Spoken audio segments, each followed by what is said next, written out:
নমস্কার সকলকে, জানাই ৭৮তম স্বাধীনতা দিবসের অনেক অনেক শুভেচ্ছা। উপস্থিত বড়দের জানাই নির্মল চিত্তে শ্রদ্ধাপূর্ণ প্রণাম। সমবয়সীদের জানাই অভিনন্দন এবং ছোটদের জানাই স্নেহ এবং ভালোবাসা। আজ ১৫ই আগস্ট ২০২৪ ভারতবর্ষের ৭৮তম স্বাধীনতা দিবস। দীর্ঘ ২০০ বছর ইংরেজদের সাথে ভীষণ সংগ্রামের মাধ্যম দিয়ে ১৯৪৭ সালে ১৫ই আগস্ট স্বাধীনতা লাভ করে ভারতবর্ষ।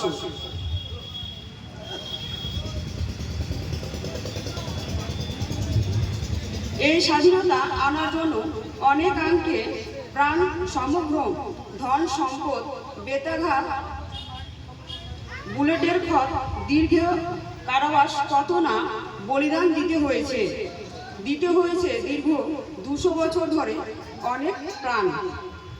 তার অগ্রণী ভূমিকা দিয়েছিলেন অবিভক্ত বাংলা, মহারাষ্ট্র, পাঞ্জাব, রাজস্থান। এছাড়াও এদেশের প্রত্যেকটা প্রান্তের প্রত্যেকটা মানুষ রেখেছিলেন তাদের অসামান্য ভূমিকা। স্বাধীনতা সংগ্রামীদের মধ্যে অন্যতম নেতাজি সুভাষচন্দ্র বোস, ক্ষুদিরাম বোস, বিনয় বাদল, দীনেশ, বাঘাযতীন, মাস্টারদা সূর্য সেন, প্রীতিলতা ওয়েদাদার, মহাত্মা গান্ধী, ভগৎ সিং, লাল লাজপত রায়, রামপ্রসাদ বিসমিল, বিনায়ক দামোদর সভাকর, আশফাকুল্লাহ খান সহ অনেকে। আমি সকল সংগ্রামী মহান বীর যোদ্ধাদের প্রণাম জানাই। আজকে আলাল গ্রাম পঞ্চায়েতের পক্ষ থেকে আমরা ৭৮তম স্বাধীনতা দিবস সকলে মিলে অত্যন্ত আনন্দ, শ্রদ্ধা, ভক্তি সহকারে পালন করছি। এটা আমাদের পরম পাওয়া। আমার কাছে পরম পাওয়া আপনাদের উপস্থিতি। বিগত ৮ই আগস্ট ২০২৩ আমি প্রধান নির্বাচিত হই। চার্জ পাই ২৩শে আগস্ট ২০২৩, অর্থাৎ ১ বছর হয়নি। অনেক কাজ হয়েছে, অনেক কাজ করতে হবে। অনেক ভুল করেছি, আবার অনেক ঠিক করেছি বলে আপনাদের আশীর্বাদ পেয়েছি। যা ভুল করেছি তার জন্য ক্ষমা প্রার্থনা করছি, যা ঠিক করেছি তার জন্য সমস্ত কৃতিত্ব আপনাদের। ভুল থেকে শিক্ষা নিয়ে যাতে আগামীতে বেশি বেশি সঠিক কাজ করতে পারি তার প্রণ এবং প্রতি সমমনোভাবাপন্ন পঞ্চায়েত সদস্যদের প্রত্যেককে ভাইবা নিয়ে প্রধান নির্বাচনের পাক প্রক্রিয়া শুরু করে, তখন আমার কোনো ধরনের ক্রিয়া বা প্রতিক্রিয়া ছিল না। কারণ আমার কল্পনা তো কখনো ভাবিনি প্রধান হওয়ার কথা। যেদিন প্রধান নির্বাচন হচ্ছে গ্রাম পঞ্চায়েত ভবনে, সেদিন দেখি আমার নাম প্রধান হিসেবে প্রস্তাবিত। ভয় হয়েছিল, আমি পারবো কি এই দায়িত্ব পালন করতে। নির্বাচিত হওয়ার পরে ১৫ই আগস্ট ভাবলাম সকলকে নিয়ে পালন করব, কিন্তু দুর্ভাগ্যতা সম্ভবপর হয়নি বলে আমি সেদিন এই প্রতিজ্ঞা করেছিলাম, প্রতি বছর ১৫ই আগস্ট মহাসমারোহে সকলকে নিয়ে অত্যন্ত আনন্দ, উৎসাহ, নিষ্ঠার সহিত পালন করব। আমার কাছে মনে হয়েছে দায়িত্ব ও দৈত্যের দৈত্য নয়,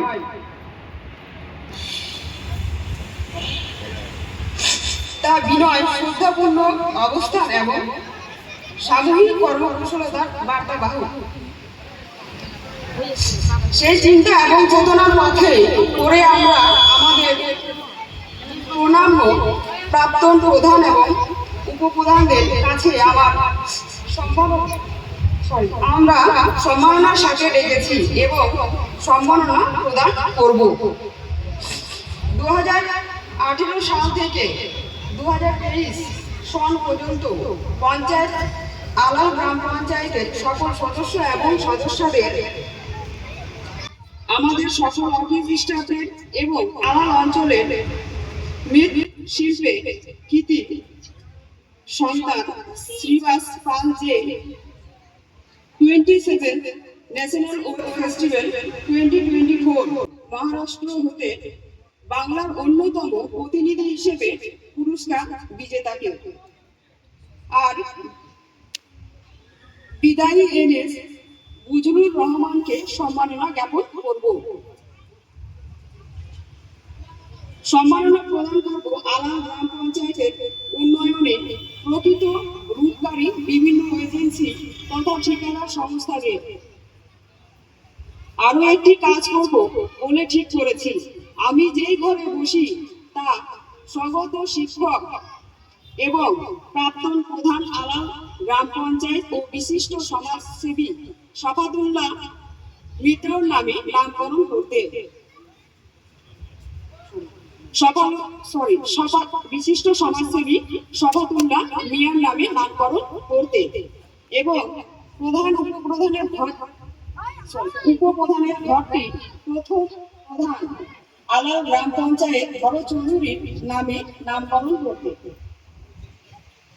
বার্তা দিতে চাইছি সকলে মিলে একসাথে কাজ করতে। হতে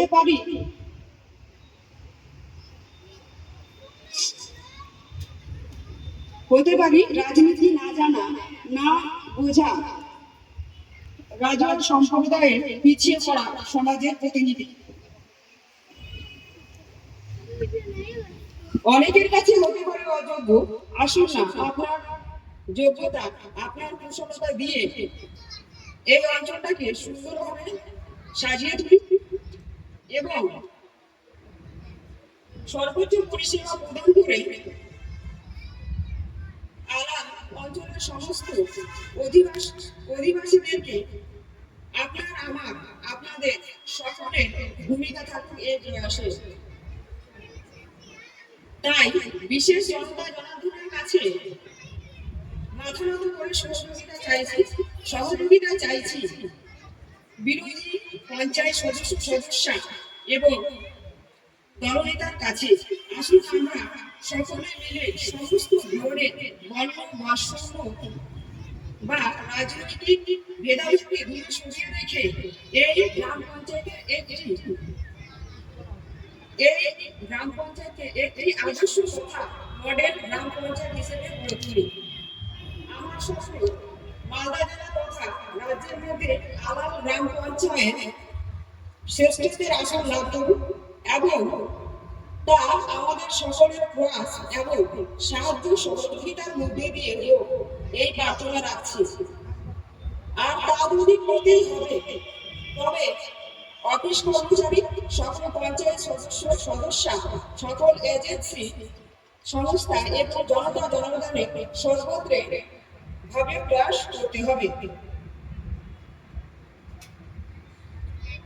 ধন্যবাদ জানাই এখানে উপস্থিত সকল প্রাক্তন প্রধান বিশিষ্ট সমাজসেবী এবং সহকর্মী সকলকে পুনরায় আবার ধন্যবাদ জানিয়ে আমার বক্তব্য এখানে সমাপ্ত।